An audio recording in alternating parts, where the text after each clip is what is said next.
मैं हूँ इंदु और आप सुन रहे हैं मेरे सुर में सच्ची कहानियाँ। पिछले 2 भागों में मैंने आपको बताया था कैसे एक दिन सड़क पर मिली एक साधारण सी दिखने वाली एक अनजान महिला, जिन्होंने मुझसे पूछा था, वृंदावन चलोगे?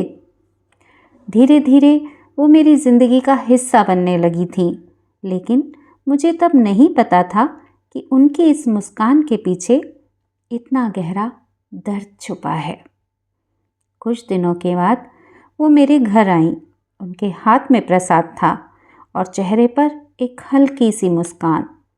लेकिन उस दिन उनकी आंखें पहले से ज़्यादा थकी हुई लग रही थीं। वो धीरे से मेरे घर के अंदर आईं और सोफे के एक कोने पर बैठ गईं, ऐसे जैसे कई रातों से उन्होंने ठीक से नींद ही ना ली हो। मैंने पानी का गिलास उनके सामने रखा। उन्होंने मुस्कुराने की भरसक कोशिश की, लेकिन उस मुस्कान के पीछे कुछ टूट चुका था। धीरे धीरे उन्होंने अपनी ज़िंदगी की बातें बतानी शुरू की। उन्होंने बताया उनके पति और उनके बीच इतने मतभेद हो चुके थे कि अब दोनों साथ नहीं रहते थे। अब घर जैसा नहीं रहा। फिर उन्होंने बताया उनके अपने ही अब उनके खिलाफ खड़े हो चुके थे। जिनसे उन्हें सहारे की उम्मीद थी, वो भी अब उनका साथ छोड़ चुके थे। वो बोली, कई बार उन्हें ऐसा महसूस कराया जाता था जैसे गलती सिर्फ उन्हीं की हो, और धीरे धीरे घर घर कम और लड़ाई की जगह ज़्यादा लगने लगा था। फिर वह बोली, ये लड़ाई अब पुलिस केस तक पहुंच चुकी है। कई बार पुलिस घर तक आई, पड़ोसियों के सामने उनसे सवाल पूछे गए और हर बार उन्हें ऐसा लगा जैसे वो अपने ही घर में अजनबी बन गई हो। मैं उन्हें लगातार देख रही थी और सोच रही थी, क्या सच में कोई इंसान इतना अकेला हो सकता है? फिर मैंने सोचा, चलो कम से कम उनका बेटा तो उनके साथ होगा। लेकिन वह बोली, जिस बेटे के साथ वो रह रही थी, वो भी उनके साथ अच्छा व्यवहार नहीं करता था। घर में कई बार इतनी बहस हो जाती थी कि वो बिना खाना खाए घर से निकल आती थी और सीधे मेरे पास मेरे घर आ जाती थी। एक दिन बहुत ज़्यादा सर्दी पड़ रही थी। चारों तरफ कोहरा ही कोहरा पड़ा हुआ था और मैं सुबह सुबह अपने घर की सफाई और धुलाई कर रही थी। जैसे ही मैं बाहर का गेट खोलकर बाहर गई तो मैंने देखा वो मेरे घर के सामने से गुजर रही थी। कंधे पर पर्स था और चेहरा बहुत परेशान लग रहा था। मैंने नमस्ते करके पूछा, आंटी जी, आप सुबह सुबह कहाँ जा रही हैं? उन्होंने धीरे से कहा, मैं कहीं नहीं जा रही, मैं तुम्हारे पास ही आ रही थी। मैं उन्हें घर के अंदर ले आई। अपना काम छोड़कर मैंने उन्हें बिठाया। मैं समझ गई थी कि वो अंदर से आज बहुत टूटी हुई हैं, क्योंकि इतने दिनों से वो बराबर मेरे पास आ रही थी और अपनी ज़िंदगी के पन्ने परत दर परत खोल कर रखती रही थी। मैंने कहा, ठीक है, अभी आप कुछ मत बताइए, मैं चाय बना कर लाती हूँ, आप बैठिए। उस वक्त मेरे पति भी घर पर थे।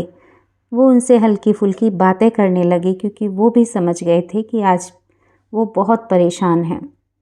और मैं चाय बनाने चली गई। मैं चाय लेकर आई और हमने साथ में चाय पी। फिर धीरे धीरे वो थोड़ी थोड़ी सहज होने लगी, लेकिन अचानक उनकी आंखों से आंसू बहने लगे। मैंने पूछा, क्या हुआ? तब उन्होंने बताया, सुबह सुबह किसी बात को लेकर उनकी बेटे से बहस हो गई थी और वो घर छोड़कर चली आई थी। मैं एकदम से स्तब्ध थी।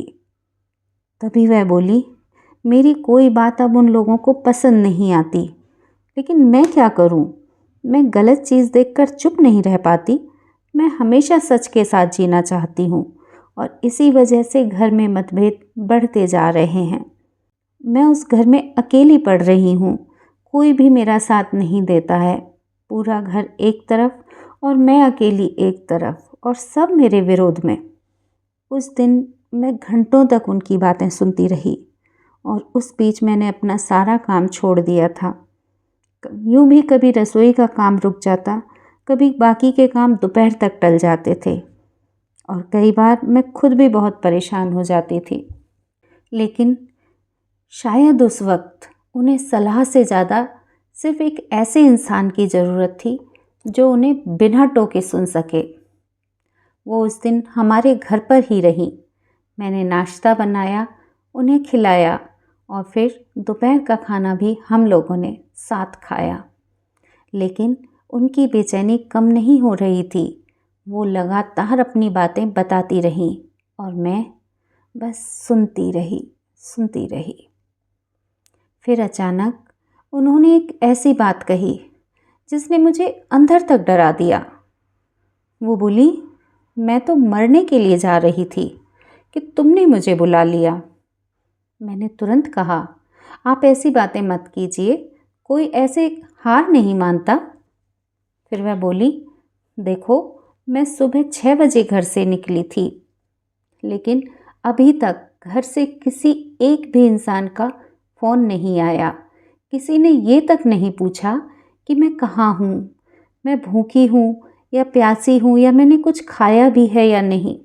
अब बताओ, जब उस घर के लोगों को मेरी परवाह नहीं है तो मैं उस घर में क्यों रहूँ? उनकी बातें सुनकर मुझे सच में उनके लिए बहुत दुख होता था। लेकिन सच बताऊं, धीरे धीरे मेरे अंदर भी एक अजीब सी उलझन शुरू हो गई थी, क्योंकि एक तरफ उनकी आंखों से झलकता हुआ वो दर्द था और दूसरी तरफ मेरे मन के उठते हुए सवाल। मैं कई रातों तक सोचती रहती थी, क्या सच में उनके साथ गलत हो रहा है या फिर मैं सिर्फ उनकी बातें सुनकर भावनाओं में बह रही हूँ? कहीं उनका बेटा और पति सही हो तो? कहीं घर वाले भी अपनी जगह उनसे परेशान हों तो? क्योंकि मैं किसी को नहीं जानती थी, उनके अतिरिक्त मैं किसी को जानती ही नहीं थी उनके परिवार में। तो मुझे समझ नहीं आ रहा था कि कोई भी पति अपनी पत्नी के साथ ऐसे कैसे कर सकता है, कोई भी बेटा अपनी माँ के साथ ऐसे कैसे कर सकता है। ये सब बातें मेरी समझ से परे थीं। कभी कभी मुझे लगता कि कहीं ऐसा तो नहीं है कि उनके बच्चों की वो सौतेली माँ हो, इसलिए ऐसा होता हो। बहुत कुछ मन में आता था, क्योंकि हर कहानी के 2 पहलू होते हैं और मैं सिर्फ एक पहलू को सुन रही थी। धीरे धीरे शाम से रात हो गई, लेकिन वो हमारे घर से जाने को तैयार नहीं थी। उन्होंने कहा, मैं अब अपने घर नहीं जाऊंगी और मैं यहीं रहूंगी। और सच कहूँ, यहीं से मेरी परेशानी और बढ़ गई, क्योंकि मैं उन्हें समझने लगी थी, लेकिन उनके घर वालों को बिल्कुल नहीं जानती थी। मुझे डर लग रहा था कि कहीं बिना बात के हम किसी मुसीबत में न फंस जाएं।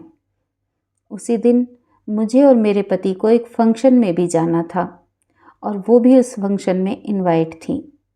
मैंने उनसे कहा, आप हमारे साथ चलिए, लेकिन उन्होंने मना कर दिया।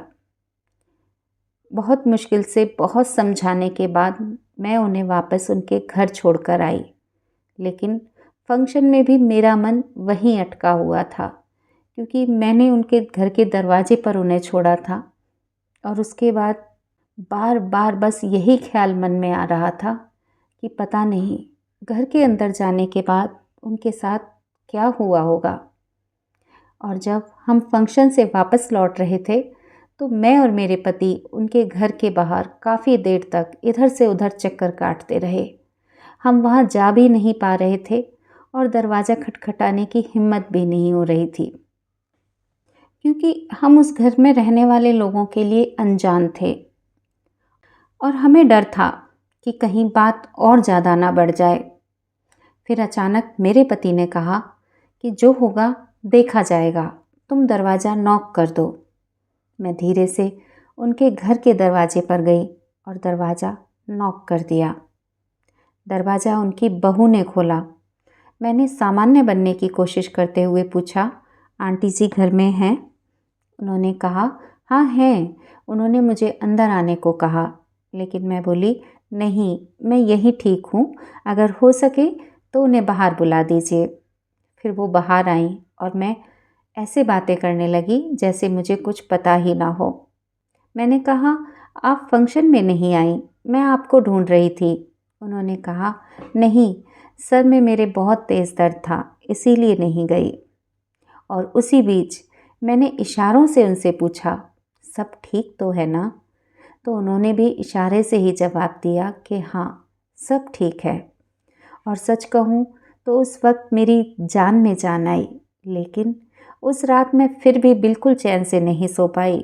बार बार बस यही सोचती रही, पता नहीं घर पहुंचने के बाद उनके साथ कैसा व्यवहार हुआ होगा, पता नहीं कैसे लोग हैं। और फिर अगली सुबह मैंने उन्हें फ़ोन किया। उन्होंने कहा, सब ठीक है। बेटे ने मुझसे पूछा था कि पूरे दिन कहाँ थी, तो मैंने कह दिया कि मैं अपनी किसी दोस्त के घर पर थी। और उनकी ये बात सुनकर मेरी भी जान में जान आई, क्योंकि मुझे लग रहा था कि शायद बात बहुत ज़्यादा बढ़ जाएगी। लेकिन उस दिन मुझे पहली बार महसूस हुआ कि कभी कभी किसी इंसान को सिर्फ एक घर नहीं, एक सुनने वाला दिल चाहिए होता है। धीरे धीरे वो मेरी ज़िंदगी का हिस्सा बनती चली गई और मैं उनकी कहानी का हिस्सा। लेकिन मुझे नहीं पता था कि एक दिन वो मुझसे कुछ ऐसा कहेंगी जो सिर्फ एक बात नहीं होगी, बल्कि हमारे रिश्ते की दिशा को ही बदल देगी। एक ऐसी बात जिसे सुनकर मैं खुद समझ नहीं पाई कि हाँ कहूँ या मना कर दूँ। आखिर उन्होंने ऐसा क्या कहा और क्यों कहा? उस एक फैसले ने उनकी पूरी ज़िंदगी बदल दी और साथ ही मेरी भी। ये जानने के लिए पार्ट 4 ज़रूर देखना। आप सुन रहे थे मेरे साथ मेरे सुर में सच्ची कहानियाँ और मैं थी इंदु। फिर मिलेंगे पार्ट 4 के साथ। तब तक के लिए धन्यवाद।